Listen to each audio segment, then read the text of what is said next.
Hi, I'm Sherazad, and I've got a great panel topic today, which is about how to embrace women's superpowers in tech. And with me, I've got three distinguished panelists. We've got Chandi, the Vice President of HR at a global IT company and Chairperson of Lanka Angel Network. I've got Ruwindhu, Managing Director of Stax and co-founder of Sri Lanka at 100, and Sandra Zoysa, the Chief Customer Officer at Dialog Axiata and Chairperson of Sluscom. Thank you, everyone, for being here. It's great to be with you. I'll start right at the beginning, get right to the topic. When we say women superpowers in tech, we don't really mean that women have superpowers, right? What do we really mean? You're asking me that question, right? So I think really I strongly believe that men and women have equal superpowers, and it's just a matter of how you use them. For instance, I think even being empathetic these days is a superpower. Being able to solve problems, on the go, on your feet, is a superpower. Being able to collaborate and be able to get everyone focused on an agenda could be a superpower. It could be that you are great at keeping to time, managing projects. And above all, for me especially, it is a superpower to, not just for women again, for me to be able to know the subject that I'm dealing with and to be good at it rather than, not know what it's all about. So I want that.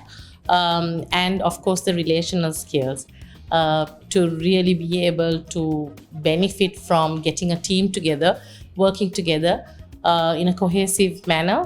There has to be transparency and there has to be comfort working together. So your relationship skills, I think, are really important as well. So great things are happening in terms of inclusion, in terms of kind of bringing in people and making the workplace more diverse and more inclusive place. What are the great successes that you've seen, and how have women benefited from these great strides? Well, everyone these days is talking about work from home. It's like the buzzword. For me, it's like really remote work. It doesn't have to be from home. So some of the things that we do and we're encouraging is, people can come to work in office. They can also work from home. But if they like to work on the beach or, go elsewhere, we are also setting up satellite offices so that they can kind of just get to a remote workplace that's closer to them and then work out of there rather than coming all the way, let's say, to headquarters, which might be, in Colombo and so on. And also a couple of other things we're doing. We're bringing women who left the workplace because they were fantastic, but they had to take a break because they had kids or they didn't have anyone looking after their kids, right? Or they opted to spend time with their kids and then come back in when the kids were much older. So we're calling them all back and trying to bring them in, saying, now's your time. Come work on assignment-based, work flex hours, work contract, part-time, pick the way you want to work, but do come and, give off your best, those stuff that we really enjoyed having you for and valued in you. So bring it all back. So that's another thing that we're doing. And generally focusing a lot on well-being and wellness and employee engagement. In fact, so one of the initiatives that I'm leading also this year is employee engagement, employee experience management, and culture transformation. So it's a lot of exciting things happening around all of that. And it obviously includes a lot of diversity, inclusion parts of the agenda as well. Can I maybe just think to pick up something that Sandra mentioned, and I do agree. I think if you reframe the topic about superpowers of female in tech, I would almost kind of reframe it to say, I think tech as an industry really enables to bring out the superpowers in both males and females. I think that really is the framing of it, right? I think, and what that does is it truly has become an equalizer. Certain industries and certain other situations in the past, I think, have tilted it to be relatively unfair, in particular for females, in what the demands of the work has been, right? If you think of the age that we're in right now, a lot of people turn to the age that we're in right now to be the age of imagination, right? And that's really led by technology and the industry that we're in right now. And if you think about what's the determinant of success in this age of imagination, it's really mindset, right? If you go back earlier in the knowledge industry, which a lot of people still think we're in, the differentiation was access to digital, right? We're past that in many ways, right? I think people like Dialog and so many other models have come into play, which have really enabled it to be where access to digital is by and large there. But in the age of imagination, it's all about mindset. And I think that really brings out the best of each human superpower, right? A true superpower as a human species is truly a mindset, not everything else. And I think that's really what everything that Sandra mentioned, I think is forced upon us right now, that flexibleness in terms of bringing out your best at your own terms is now really prevalent in the IT industry. So I think part of it is, while there are real challenges, and I think we'll get into that all of us have, whether it be unconscious biases, certain conscious biases, and, conscious things that we need to do better. I think another flip side of it is also how do we engage a lot of the females in particular that I think may not have thought about this industry in the right light. And they might be still, with preconceived notions of things being a deterrent, whereas things have changed and they've rapidly changed. In the last 2 months, things have changed. So maybe that's another way to kind of look at it. I think this is an area that Chandi has talked about quite a bit. Anything that you'd like to share? So from that question about superpowers, do women have a certain set of superpowers? So how I obviously agree with Ruwindhu and Sandra, and to add on a little bit more to it, is definitely I think women have a set of superpowers and men have their set of superpowers, and everybody else, they have a set of superpowers. So the superpowers tend to be, most of the research shows that women are more empathetic, high on EQ, adaptability, great multitasking. So this is what research shows, that women have those at a higher level than men. And like we mentioned earlier, a lot of research shows that diversity of gender helps a board to be more effective. So hence, it's clearly that everybody brings their set of superpowers. And the key thing is to make sure that we identify it and we nurture it and we understand there is a set of superpowers, or I would call it a set of soft skills or competencies that women do bring in, and to make sure it's been built upon for the betterment of the organization. So if you don't have that diversity in your company, you're going to lose out, because you're going to only work with a certain set of skill set to make decisions and grow your company. Can I just add something to it? Let's jump right in. So when you talk about superpowers, for me, I always encourage my team to actually understand, your strengths and also understand your weaknesses, and to be transparent about it with your team. So what that does is then everyone knows where someone else has a strength and where they need to support when the need arises, right? Without being asked or told. So for instance, let's say if I don't really like, speaking up on stage, and I'm just saying that's just the opposite. But if that was the case, then someone else would jump in for me. I may write the stuff or do the presentation, and someone else will actually, go out there on my behalf, and so on. So what I want is for people to be transparent, accepting, and know that it's all right to have weaknesses and to be open about it. Like for instance, my team, they know all my, stuff I don't like and can't do too well, and they know what I can. And then I'm very open about it. I say, here, this is something that, how I hate it. And I say, please sort it out for me because you're the best. So we all know each other's strengths. So that really, really helps in getting comfortable and bringing out the best in everyone. But for women who, may not see themselves as leaders, and who may not identify what their superpowers are, and who may need a little bit more of a nudge, more reminders, how do you tackle those situations, and what is the messaging that you're putting out there?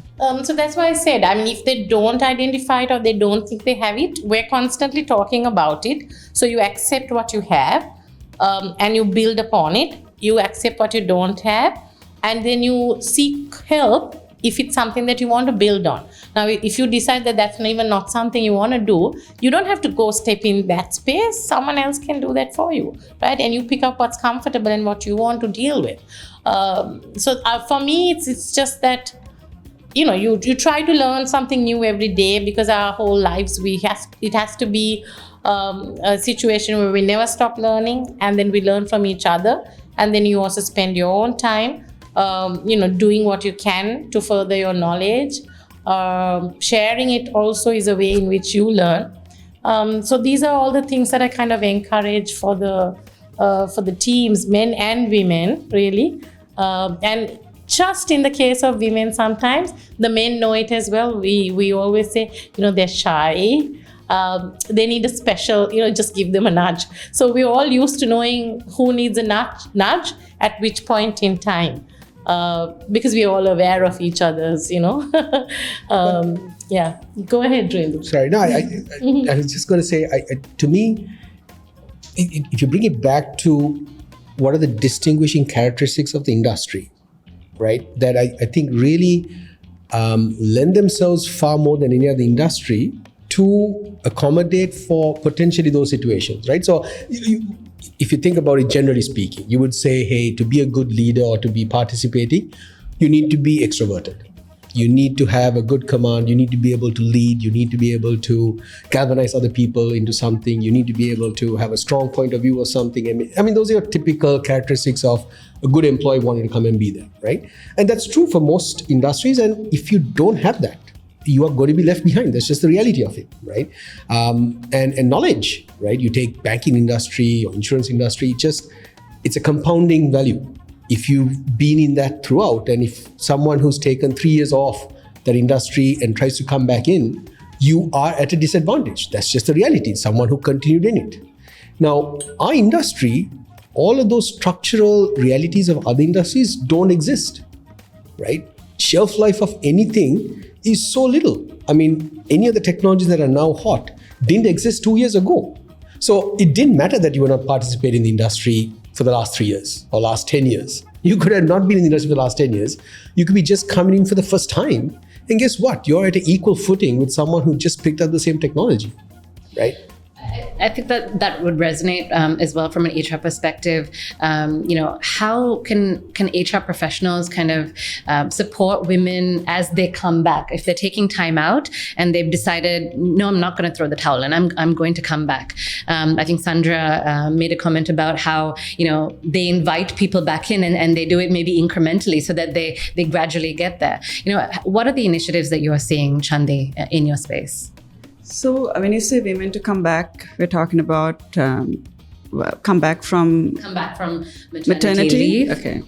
So what I've seen is a lot of women tend to take time off during maternity, and especially in our industry, when you come back, like Ruwindhu said, the only thing that you really need to be is relevant. And if you're not relevant, it's very difficult to get allocated, because you are always supposed to be working for a client, right? So the way that an organization, I think I've seen a lot of companies do this, where they make sure they stay in touch with the women who are during their maternity, and then when they come back, there's a lot of upskilling, cross-skilling, and reskilling that takes place. And I've seen even incentivizing and rewarding certain teams that actually go into taking and allocating women who will come back, because even after they come back, they do have other obligations which are priority for them, at least in the first year. So supporting them during the first year by having these programs internally to make them feel comfortable, even allocating HR partner who is now their specific HR partner who looks at all the women who have come back, because their needs and the issues that they have or the grievances they have would be a bit different during that time period. And also educating leaders and educating, their reporting managers on how that support should be given to these women.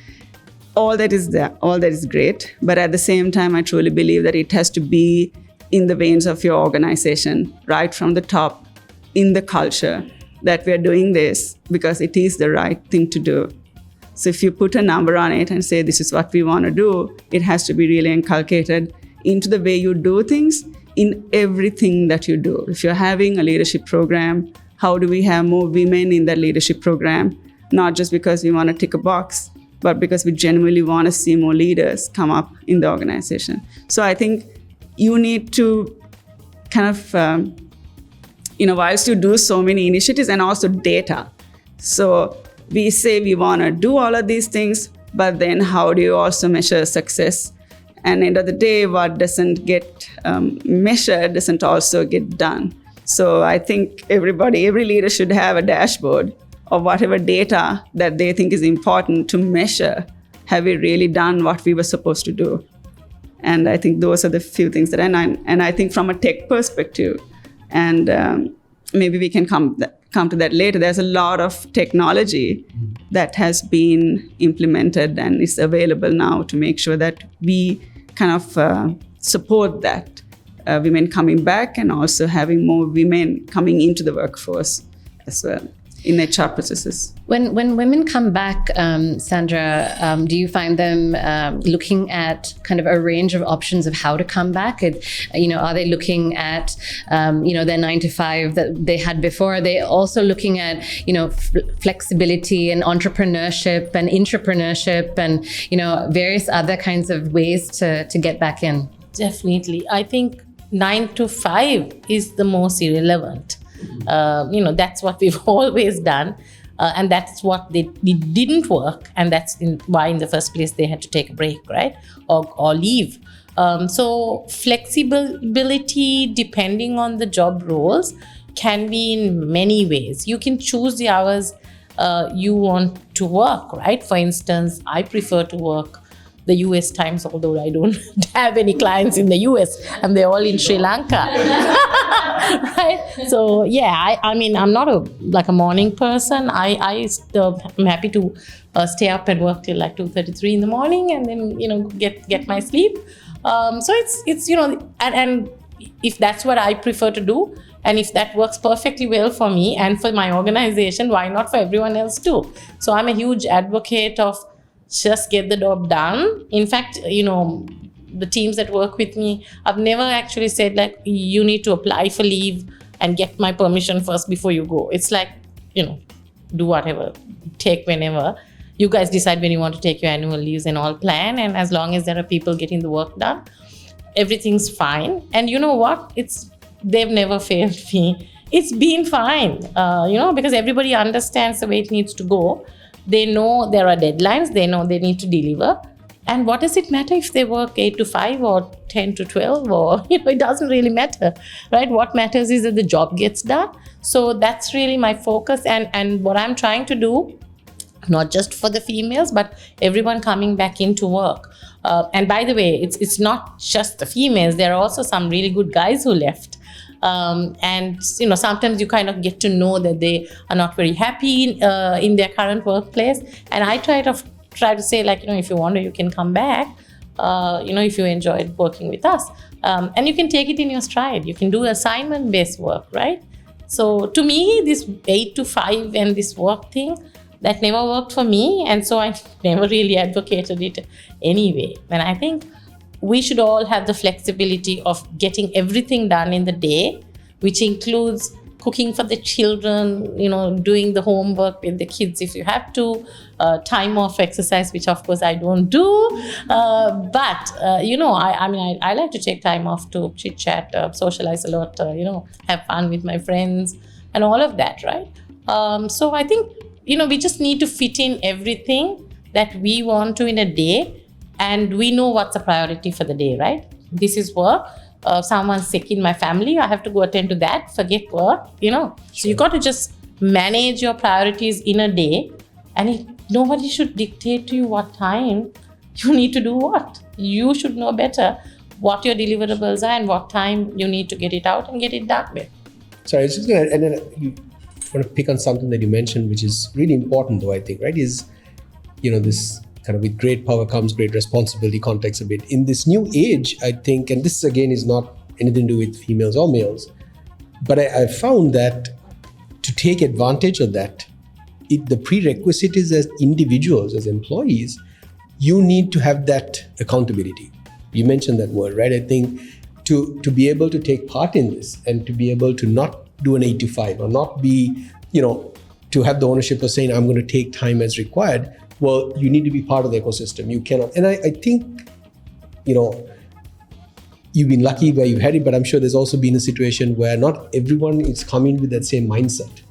And this is probably more of an Asian thing. I'm generalizing here when I say our schooling system to how we've been brought up has been a lot more entitled, right? You're told if you study this in the curriculum and you do these 100 questions, you're going to get an A or you're going to get a B. That's how we've been taught up to now, right? So I think that bleeds into work sometimes, and people expect the work or the company to say, tell me if I do these 10 things, am I going to be successful? The world's not that anymore, right? So it takes two hands to clap almost, I think. So while the organizations are enabling itself to be a lot more flexible to allow for that, I think we also need to work heavily as an industry, as parents, as educators, to also equip the new workforce coming in, saying, you need to be equipped and ready to take ownership, to be accountable, to take part in this. And I agree. I think you brought up a very important point, relevance, right? I think the biggest risk that all of us have is being relevant. And if people don't do that, companies and employees, and the power base has really shifted over the last few years from employers to employees. The power base of really where gravitas of choice is now with the employees. And now to take advantage of that, they need to be a lot more accountable. How do you see tech industry versus other industries, kind of how the tech industry is leading, or are they leading in this space? I think so. And I think, again, I'd like to say it's because we have amazing people like ourselves in the tech industry. It isn't. That's exactly what it is right now. Yeah, exactly. But it isn't. I mean, honestly, it purely is a necessity being the mother of invention. It's really what it is, right? No other industry has forced this upon that constituency to be that. It literally, you do not exist. It's not because we're great leaders and we've thought, we have this epiphany of here's the new way of how humans are going to work. That's just what the clients demand. Value in our industries created. The best thoughts, ideas, innovation take place in this. We spoke about diversity, right? And the research will say, if you choose not to bring that to the table, you will not be relevant as a company. It's very simple, right? If I am not bringing diverse ideas and if I'm not taking that to my clients, I might survive a quarter. Next quarter, guess what? There's going to be someone down the road who has done that more effectively. And that's why this industry is thrusting that upon us. Other industries, I think, have moats built around them. And those are getting broken, I'll tell you, right? There is no, because software is eating the world in many ways, right? So you're finding that it's going to seep into other industries. It's just manifested itself first within the tech industry. But you're going to fast find all these other industries that have had built these kind of perceptive moats that protect them from some of this. Those are disappearing. So it makes sense for every industry to kind of take part, look at what the IT industry is doing, and take a leaf from these and start getting ahead of it, I guess.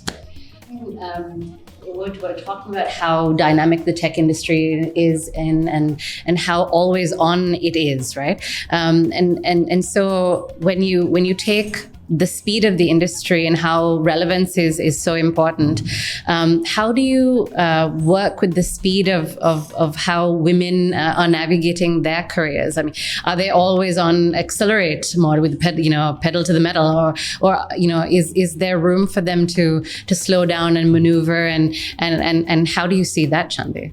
Okay, so I'm just going back to some of the conversations with Ruwindhu. Ruwindhu kept kind of putting a lot of importance on the relevance and talking about how important it is for individuals to take responsibility to be relevant as well. And then we've heard a lot from Sandra talking about the flexibility for women to come back. So if you kind of marry the two, you kind of have your answer. So I think the tech industry has a lot of freedom for women to come back into the industry. And there's a lot of growth happening in the industry as well. A lot of small companies, large companies. So you've got a lot of flexibility the way you want it, hours you want to work. So you've got some companies working for Australian timeline, some companies working for UK, some US. So there's a lot of freedom, and we see a lot of young women actually joining the IT industry because they kind of enjoy that.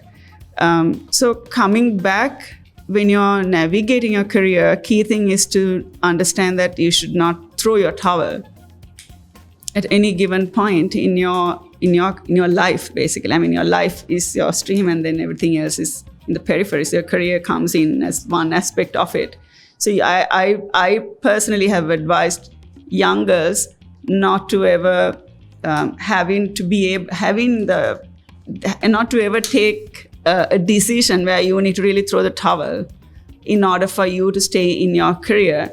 Because sometimes the conversations go where they kind of compare, saying, younger person who was in the same batch is now having this job in another company at this level, and I'm still here. And then they go get married, have a baby. They are like, I don't think I could ever come and catch up because I'm way behind.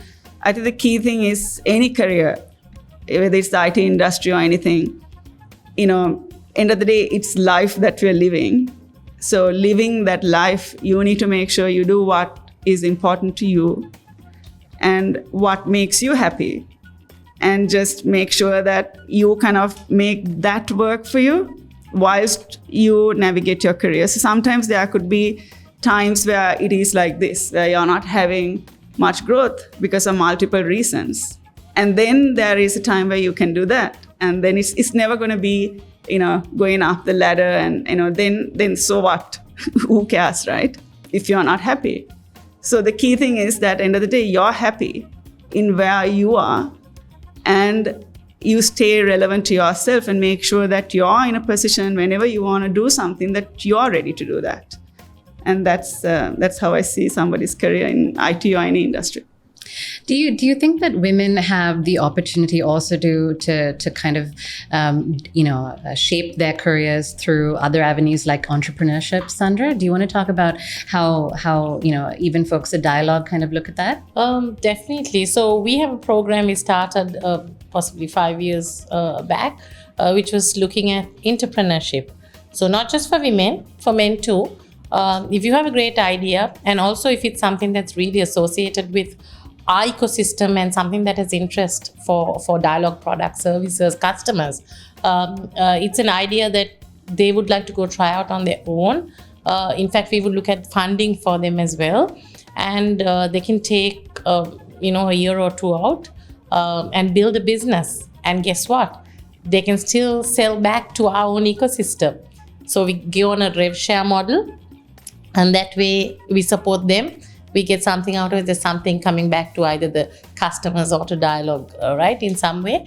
And so that's one thing. And the good part about it is if it doesn't work, they can come back into work.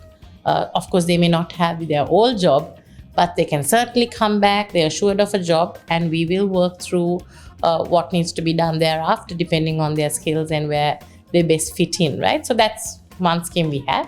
Now, apart from that, I think for women, particularly now, entrepreneurship is something really lucrative because guess what? Everything's gone digital. There are the digital, business models now that are very supportive and very lucrative. Makes it so much easier for women to start off businesses, in that sense when compared to pre-COVID times, right? Even when you look at learning, right? Everything's gone virtual. You can do your degree program or any other skills you have. You can do all of that. And I know of young people who are studying 2, 3, 4 things at a time. In fact, I did the same thing in the last 2 years or so. I did multiple study programs. Right now, I'm studying business psychology as well. So I'm sort of stuff I never did before COVID as much, because now I can do that. And I think it's just a good time to be in the tech industry, to be a woman in the tech industry, for trying out, going out there, learning new skills and, all that. I think it's a good time. There's never been a better time than now. Do you think that the tech industry is inclusive of people from different disciplines? So if anyone in the audience, anyone watching us or hearing us is inspired to join the tech industry, what would you say to them if they don't come from a tech background or a tech discipline? So there's still so much more. If you want to go mainstream tech, So you can also do like, maybe now there are some new courses that have been introduced as well for like full stack developers and so on. If you want to go mainstream, you can still get to it in a relatively short period of time. But if you want to go and look at other things, I know everyone's interested in AI and machine learning and cryptocurrency and all of that, right? So a lot of people are sort of, educating themselves on those. But otherwise, there are also skills like design thinking, UI, UX,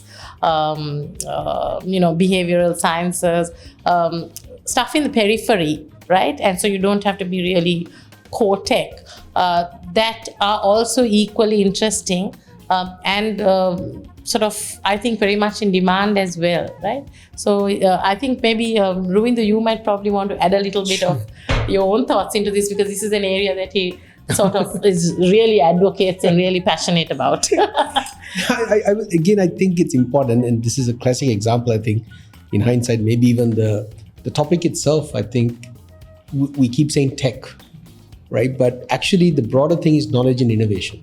And then, if you go back to even the SASCOM, all of us, when we were part of it, I think all three of us were actually part of SASCOM at the time, where we sat down and said, hey, we need to rename ourselves as not just a software society, but it was knowledge and innovation, because it's a much broader context, right? Tech is one aspect about it, right? And I think to everything that Sandra mentioned, what's evolved is you have like no code or low code situations right now, where you don't have to code. Candidly, coding has become a bit of a commodity right now, right?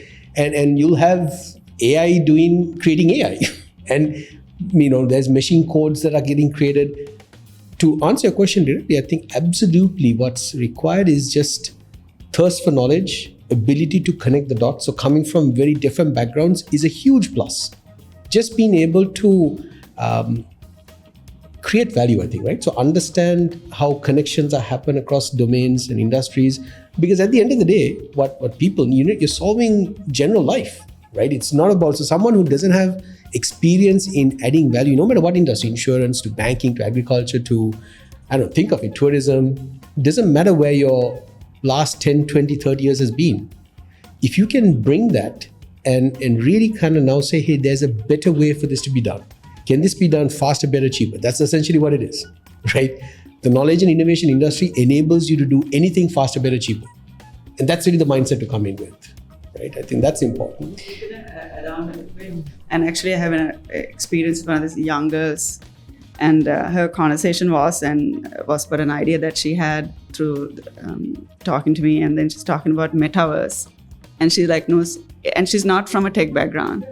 But what she has done is she's gone and learned everything about it. And she knows, she's done all the research. So the adding on to what Sandra said about entrepreneurship for women, it's much easier now, whether it's a man or a woman, because of access to information. You want to go learn about metaverse, all you need to do is really read about it. And you can see all the people who are working on it. You can follow them, you can talk to them, you can link with them. And you know how to stay relevant in what's happening. And also networking. I mean, through access to information, world has also become smaller. You have so many social network platforms. And even if you take Sri Lanka, like even within Sri Lanka, we have Lankan Angels Network, then you have the Venture Engine. So you have so many networks that are here as well who are connected globally. So I think it's a great time, whether it's a man or a woman, if you are, hungry for it, thirsty for it, you have information there for you to learn everything that you want to learn about it, and even free training programs that are being offered, right? But I think you bring up a great point, Chandi. I think, however, in my experience, what's happened, and because the cost of starting has also come down dramatically, I think there's a lot of people who are not giving it the due respect before they start up, right? This notion of fail successfully. Failure is the only guarantee, candidly, right? I think in some form or shape, you're definitely going to fail in something. And how do you pivot is really kind of what you need to do. But I think there's a lot of people who I've found who are now kind of romanticized about this startup idea or starting a company. It's the sexy thing to do, right? But, to your point, it's so democratized right now. everyone has access to the same information. And if you are not equipping yourself, if you're not doing the hard yards, if you don't know how to create a Google Forms and do a basic survey and come to the table saying, here, I've segmented the market, here's the appetite. It's not just my boyfriend or my mother who bought my product. Do yourself a service and do a service to everyone else. Don't do a startup. Candidly. I mean, I know I might be coming across a bit harsh on this, but it's important to give this advice, because I think I've found kids who are coming and saying, oh, I'm going to be the next biggest thing. For every successful Mark Zuckerberg story, there's a million that never even saw the light of day, right? So good, it doesn't mean that you have to be this billion-dollar company, but this notion of failing successfully, right? If it's hard to get into a job, that's a great way to say, I have an idea, I'm going to start doing this. You will potentially add value, right? You might have a better terms of engagement with a potential employee, but think of it in that context. Right, I think I've found a lot of people now who also just kind of startup is a cool thing, right? Because you're right, the ecosystem, Lanka Angel Network, Slash.com, a whole bunch of ICT, everyone has come and created a lot of facilities and enablement. The flip side is, I think those who are taking advantage of it need to be a lot more responsible and thoughtful about it as well. For yourselves as well, it's a waste of time, right? You'll do 2 years of it, you've wasted potential investors' money, gone through all of that. So it deserves the right respect and investment of time and energy, I guess. Do you think that Sri Lanka has a lot more on the horizon? So, I mean, if you could leave folks with a positive note about, what is on the horizon for them. I think a lot of people are consumed with, negativity with the power cuts and, struggles with, finding different goods at the supermarket. What can you say to put them in that mindset where they're thinking about the horizon and what Sri Lanka has to offer and how they can drive innovation themselves? So for me, I'll probably talk to you about everyone's talking about, so aren't you going to go away? Aren't you thinking of migrating? Aren't you thinking of getting a job elsewhere? All that stuff, right? For me, I always encourage everyone to do what you want to right here. I love Sri Lanka, regardless of all the, everything that goes on. Nothing lasts forever. I'm somebody who's very positive. I just whilst everything's happening, moaning and moping about those things don't really help, right? We are in a fantastic industry. For women, I think it's a great time. Now is a better time than any other time. And yes, we have the challenges. We will go through all these. All nations have ups and downs at some point in time and come out of it. They don't ever, get stuck there permanently, right, for the rest of your lives. And we are people who've come through the 3 decades of war and all that. If we can do that, I think we can do anything. So it's just to be able to keep your focus, stay positive. Please do a favor and don't talk to everybody else about all the negativity and spread negativity. Stay positive, talk about everything that's wonderful and so positive, right? This country is an amazing place. People are amazing, right? In every way, right? They are creative, they have imagination, they're hospitable, right? And we have great resources in terms of these beautiful, I always, when I go overseas and when I come back, I'm like, the moment I touch down, it's like, oh, paradise. I'm coming back to paradise. I love it here. I love Sri Lanka. And, I wouldn't really encourage someone. Of course, the young ones, it's always nice to go overseas, study, get a different, experience, and then come right back. So that's what I would always encourage. And because of that, I'd say that this is another stage, a challenging phase in our lives in this country, but certainly one that we're going to get over. It's not going to last forever. So stay positive, stay focused, and, keep on your path. And soon enough, and this story, I think it's so true, right? Through adversity, there are so many opportunities. And if you really look at it, through adversity, there have been so many people who have come out absolute winners because it was through adversity that they saw opportunities with which that they can, create something and make money as well that would not have been possible otherwise. So yeah, we just have to look for all those opportunities and stay on course. Chandi, how about, always focusing on the opportunities? Your thoughts? Yes, I think obviously you have to. You don't have a choice. You have to have a lot of grit, and you have to focus and I think personally you should focus on you need to focus on, I think at certain level, a lot of people can look at how we can actually make this place a better place, make the country better. And I think people like Sandra, who are on chair of SLASCOM, Ruwindhu, ex-chair of SLASCOM, and on so many boards and so many associations. And there are a lot of decisions that's been made. And I think there's a lot of work that all of us are doing to make sure that we make it better. But at the same time, I think it's a personal decision. If somebody wants to go and make their life better, I think they will do that. Because right now, their decisions are made upon their children or their immediate family and how they can give a better life for them. And I think you will always have that freedom because now the world is smaller, information is all available, and they will link up even faster with any company globally and any, where they want to go. It's I think whilst we stay positive and we focus on, making, our lives here, there are people who might want to leave and make their lives better and then come back and contribute towards our country. But I think the key thing for me is patriotism towards the country, and no matter where you are, to see how you can support the country, support the different industries that we are in here to make it a better place for everyone. Final thoughts? Yeah, I mean, to me, the grass is always greener on the other side. That's what we've been told, right? But practical reality is the grass is greener where you water it.